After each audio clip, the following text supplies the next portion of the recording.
안녕하십니까. 브로콜리 사이언스 오늘의 과학입니다. 오늘은 과학탐구 아카데미 7강 탐구 실습, 표와 그래프 해석 및 보고서 쓰기에 대해 알아보도록 하겠습니다. 우리는 지난 시간 측정을 통해 데이터를 얻고 데이터를 표와 그래프로 나타내는 법에 대해서 살펴보았습니다. 오늘 이 시간 표와 데이터를 해석하는 방법에 대해서 알아볼 텐데요. 먼저 통계조사의 예를 살펴보도록 하겠습니다. 여론조사기관 한국갤럽이 8일 공개한 이 기관의 11월 첫 주 정례 조사 결과를 보면 문 대통령이 대통령 직무를 잘 수행하고 있다는 긍정평가는 45%, 잘못하고 있다는 부정평가는 47%로 나타났다. 이에 집권 여당인 민주당에서는 부정평가가 증가함에 따라 국정 동력이 떨어질까 우려하였다. 갤럽이 자체 시행한 이번 조사는 지난 5일에서 7일 유무선 전화, 무작위 걸기, 표본 프레임에서 무작위 추출한 전국 성인 남녀 1,300명을 대상으로 전화조사원 면접 방식으로 시행했고 표본 오차는 95%, 신뢰 수준 플러스 마이너스 3.1%포인트, 응답률은 15%였다. 여기서 긍정평가는 45%, 부정평가는 47%로 나타났는데요. 부정평가가 긍정평가보다 높은 것일까요?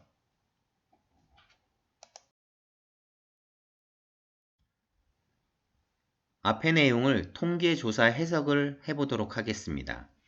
우선 부정평가는 47%로 나타났습니다. 여기에 신뢰수준 플러스 마이너스 3.1%인데요. 47%를 기준으로 플러스 3.1%를 하면 50.1%, 마이너스 3.1%를 하면 43.9% 영역 안에 부정평가가 나타남을 알 수 있습니다. 긍정평가는 45%가 나타났는데요.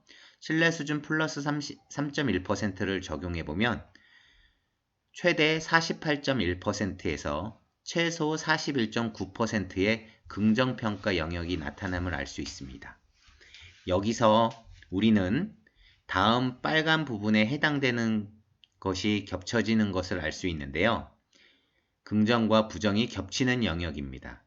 이럴 때 우리는 긍정과 부정의 평가는 같다라고 해석해야 됩니다.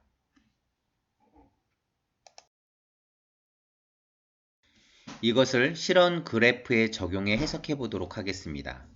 다음 표를 보면 세 가지의 평균값은 다른 것을 알 수 있습니다. 그런데 작성된 오차막대는 다음 빨간 부분과 같은 부분에 겹쳐져 있는 것을 알 수 있습니다.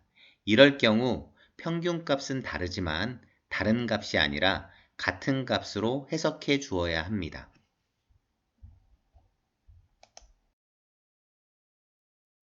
다음 실험 그래프는 어떻게 해석해야 될까요? 다음 실험 그래프를 보면 추세선과 오차막대가 그려져 있음을 알 수 있습니다. 오차막대는 서로 겹쳐지지 않는 것을 알 수 있습니다.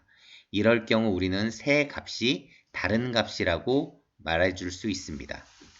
둘째, 추세선을 그렸을 때 R 제곱값이 0.998로 1에 매우 가깝고 증가하는 것을 볼 수 있습니다. 이럴 경우 우리는 X축 값이 증가할수록 Y축 값이 선형적으로 증가한다고 해석할 수 있습니다. 앞의 내용을 바탕으로 보고서 작성에 대해서 알아보도록 하겠습니다. 보고서는 제목, 준비물, 탐구 과정, 탐구 결과, 결론의 순으로 나타내주게 되는데요. 다음 표와 같이 제목을 먼저 적어준 후 준비물, 과정에 대해서 나타내줍니다. 과정은 조작변인별로 그 과정을 상세하게 적어주시면 됩니다. 단진자 주기에 영향을 주는 미치는 요인을 보면 무게, 각도, 길이 등이 되는데요. 무게에 따른 과정, 각도, 높이에 따른 과정, 길이에 따른 과정을 적어주시면 됩니다.